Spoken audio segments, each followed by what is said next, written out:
ये normal force है, यानी कि इस तरीके से जो आपको शो करी है ये आपका सरफेस है, यानी कांटेक्ट का सरफेस ये रहा।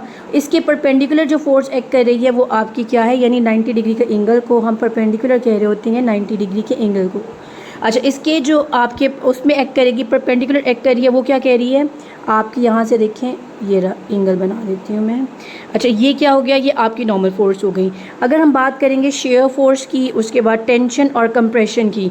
शेयर फोर्स होती है जब एक चीज़ क्या करती है, मतलब इसे मैं सिंपल तरीके से करूँ, ये पैरेलल होती है, यानी कि अगर ये इसी के ऊपर हम ड्रॉ करें कि ये आपका मतलब कॉन्टैक्ट फोर्स ये रही थी, इसी के पैरेलल फोर्स यानी कि इसी साइड पे ड्रॉ की जाए, और स्पेशली इन दोनों की डायरेक्शन ऑपोजिट होती है, यानी कि अगर इसकी डायरेक्शन ये है, इसकी डायरेक्शन ये होगी, तो यानी जिससे एक चीज़ स्लाइड करके ऑपोजिट साइड पे जा रही होती है, यानी जो तनाव पैदा हो रहा है, तो उसे हम कहते हैं शेयर फोर्स।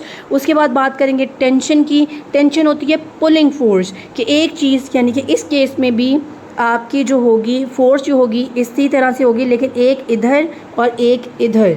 इस केस में आपकी क्या है, दोनों ऑपोजिट साइड पे एक चीज़ को जैसे हम स्ट्रेच करते हैं, ये उस तरह की फ़ोर्स होगी। अच्छा, कंफ्यूज नहीं होना, क्योंकि इस शेयर फोर्स भी मैं आपको डायरेक्शन यही बता रही थी, लेकिन शेयर फोर्स का आपके जब पैरेलल इससे आती है, यानी इसी के अगर ये सरफेस है तो इसी के ऑपोजिट साइड पे रगड़ खा रही होगी, उसे शेयर फोर्स कहती हैं। लेकिन टेंशन में क्या होगा, टेंशन में एक ही चीज़ के ऊपर जब स्ट्रेच पड़ता है, एक ही चीज़ को दोनों ऑपोजिट साइड से खींचा जा रहा होता है, यानी स्ट्रेच किया जा रहा होता है। कंप्रेशन की बात की जाएगी तो पुशिंग, यानी कि एक चीज़ को बीच में दबाया जा रहा है, स्क्वीज़ किया जा रहा होता है, वो कंप्रेशन फोर्स कहलाती है। तो ये चीज़ आपने याद रख लेनी है, ये आगे भी आएगी। शेयर फोर्स क्या है, आपने सिर्फ इसकी डेफिनेशन याद रखेंगे, आपको उम्मीद है याद हो जाएगा, कि वो चीज़ जो स्लाइड पास्ट अनदर पार्ट, किसी चीज़ के ऊपर स्लाइड करके जाती है, वो क्या होती है और पैरेलल होती है, वो शेयर फोर्स है। अगर टेंशन की बात करें, पुलिंग फोर्स है that stretches a material, definition याद रखिएगा।